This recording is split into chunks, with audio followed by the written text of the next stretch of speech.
Hi everyone, welcome back to Misinformation in Science and Society. Here to listen, not to judge. I'm your host Annie, and today with us we have Matthew Osborne, who is a PhD researcher at Ohio State University. Hi, Hi, Annie. how are you? I'm good. How are you? I'm good. Thank you for being here. Of course. Do you want to introduce yourself and kind of like what you do, please? Sure. So I'm Matt Osborne. I have a PhD in mathematics from Ohio State University. Mm-hmm. Uh, I'm currently a postdoctoral researcher there, as well as the head of PhD programming at the Erdős Institute, which helps teach graduate students, like I used to be, how to do data science. Mm-hmm. Yeah, so why did you choose this career like initially? So I think originally when I was in high school, I had it dead set that I wanted to be a bioengineer. And then I Mm-hmm. started undergrad, just so regular college. And after my first year, I realized I hated engineering, but I did like mathematics and statistics. So I decided to switch my major at the time to mathematics. I graduated. My professors told me in undergrad that it's hard to get a job with just a bachelor's in mathematics. So most people go on to graduate school. So I went to graduate school.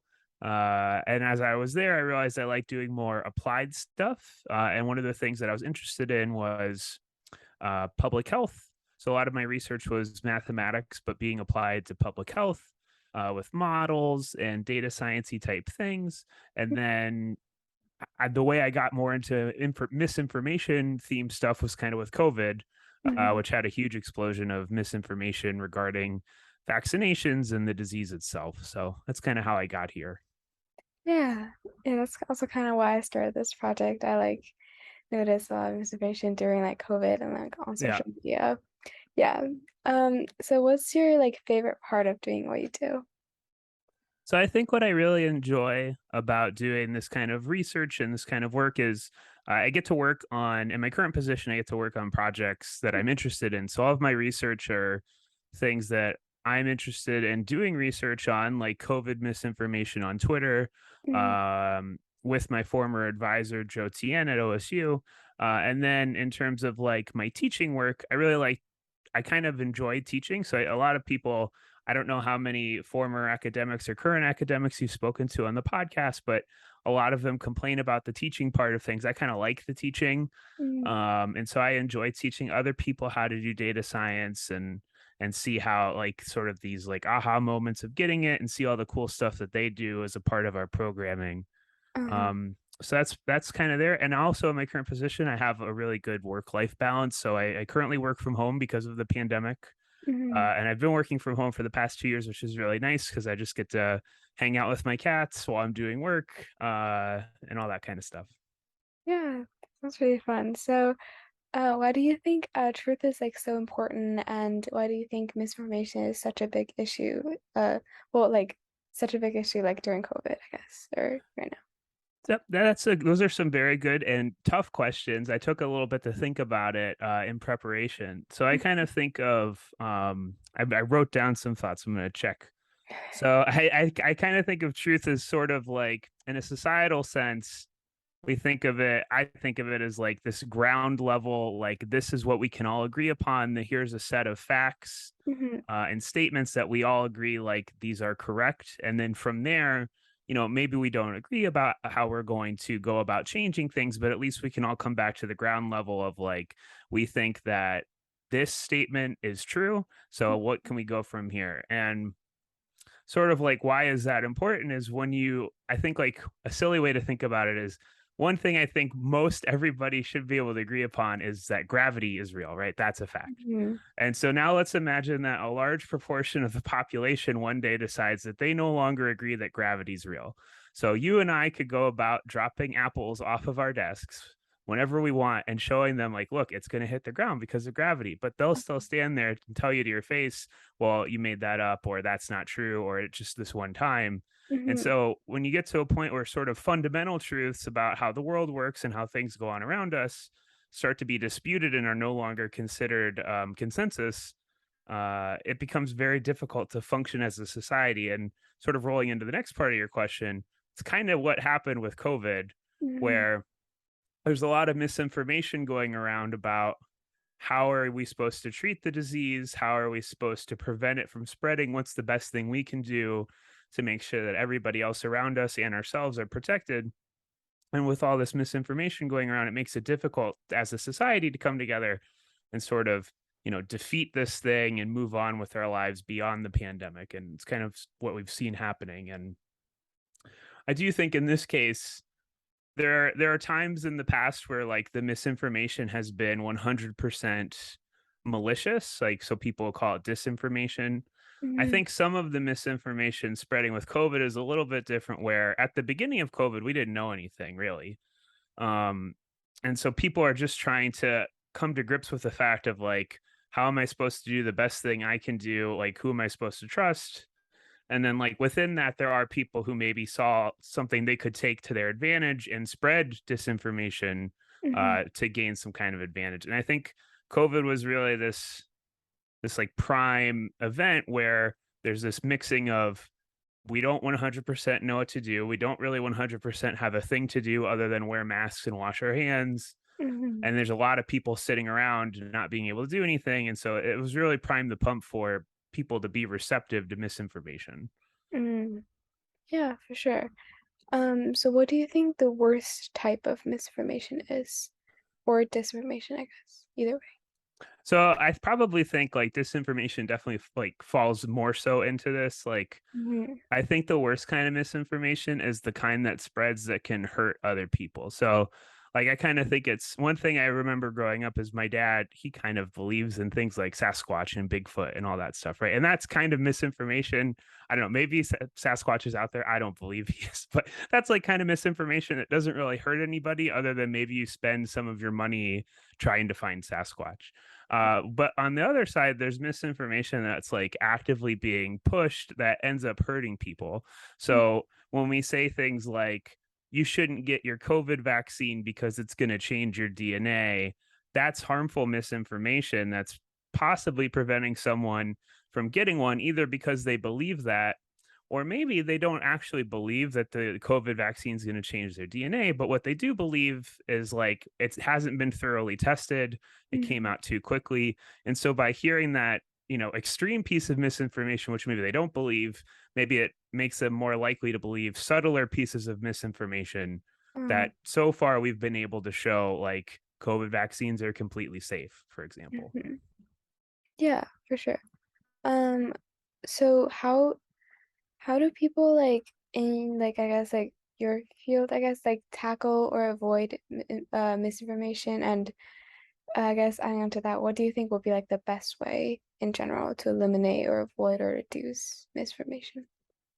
I think that's a great question. And it's definitely something that we're all sort of trying to figure out what are the best ways to prevent this sort of thing Mm, from spreading. So, in public health, and I got my PhD in mathematics, but I did a lot of work in public health, mhm, especially my PhD thesis. A large chunk was about flu shots and trying to get people to get their flu shots, which there's also misinformation about. The large thing that people are concerned with is getting the correct messaging out there, the kind of messaging that one is going to give you the correct information about whether it's the COVID shot or the flu shot, what are the potential side effects, what are the benefits, and why you should get one. mhm, And then how do we say it in a way that's going to be compelling to people? And one example I've thought about a lot because it gets cited all the time on the internet is when they were first doing the campaigns for the polio vaccine. One of the way they got a lot of that gets credited as one of the ways we got a lot of people to go get one is they on live television. I believe they had Elvis at the time take the polio vaccine, and mhm, so like that's one method is just trying to figure out like one, what is the right messaging? What's the correct thing that people should be doing that's going to be good for them and for others? And then two, like, how can we sort of like marketing in a sense, like, how can we market this information in a way that while being informative is going to convince people to get it? So that's a big part of public health campaigns is just trying to get out the messaging and get people to believe it and act upon it. There's people like myself who have done some research on that, and that's a very active field, kind of just like marketing's an active field. There's also people in another project I've been working on where it's like we want to go online and see what is the most like what is the piece of misinformation or pieces of misinformation that we should actually worry about. And so like what do we mean by that? We kind of mean like what are the ones that are taking hold in people and the ones that they care about the most. So one example from a research project I worked on last year was we were looking at Twitter and what people were talking about. At the time, there was a lot of news about, sort of the vaccine changing your DNA misinformation. And Mhm. what we found was there were some people that were posting about that on Twitter, and it was certainly like picked up upon in the media. I'm sure you and your friends probably saw news stories about it. Mhm. But what we found, and at least in our study, was what was much more likely for people to believe and for people to spread was that COVID wasn't a serious disease and that it wasn't serious to either the individual or the population. And Mhm. so misinformation regarding like perceptions on COVID severity was much more likely to be spread by these people than like the maybe the fun to talk about misinformation, which was what we all heard about. So sort Mhm. of like the first phase is like what are the things that we can say to correct it and get people to act? And the other phase is like what are the things that we should actually address, like, Mhm. what are the pieces of misinformation we should worry about? Yeah, yeah. Um, so we kind of talked about this. What do you think about the invention of technology and its impact on misinformation and disinformation? So this is another thing I've read a couple books about, and it's kind of interesting. So I'm gonna get her name wrong, but there's a researcher who was at North Carolina. I can't remember where she is now, and she's also like an op-ed person at the New York Times. But she wrote a book called "Twitter and Tear Gas," Mhm. which was about her name is Zainab Tufekci, and I apologize if I said that wrong. But she basically kind of wrote a little bit about this and in with respect to organizing for political protests and that kind of thing. And so one thing she commented upon is like, we've had political protests for a long time, but before sort of like the advent of social media, it just took longer to organize, which in some sense gave the movements a little bit more robustness because like they had to build up very sincere networks of people they met in person. And so Mhm. maybe the connections were felt a little bit more strongly. Whereas like nowadays you meet like an online movement maybe isn't as likely to stick around. And so I think like certainly with regard to misinformation, like we've had misinformation for a very long time. In a public health example, there was our response to the AIDS crisis in the 1980s and how Mhm. AIDS, kind of similar to how monkeypox is going now, but like the belief that AIDS was only a disease for gay men and that other people couldn't get it. That was misinformation going around well before the internet. Mhm. And there are other examples, but now that we have sort of the internet where anybody can post unchecked misinformation online and then get a mass following of people believing it before there's a time to even notice that this thing is spreading and then counteract it. I kind of think technology is more so it just accelerated things and maybe made it slightly more difficult to combat it from Mhm. at least a public health perspective. Mhm. Yeah, that's a good point, I think. So I think that's all my questions about misinformation. So just for fun, do you have like a role model? So I think this was always a fun question, and I think my answers are always for life. I want to say my parents, which Mhm. is like probably an answer you get a lot, but mainly just because like growing up, I think they took good care of us, and they're sort of the type of people that I would like to grow up to be. I guess I'm an adult now, but as I continue to grow into an adult, Mhm. they always put their families, in front of themselves.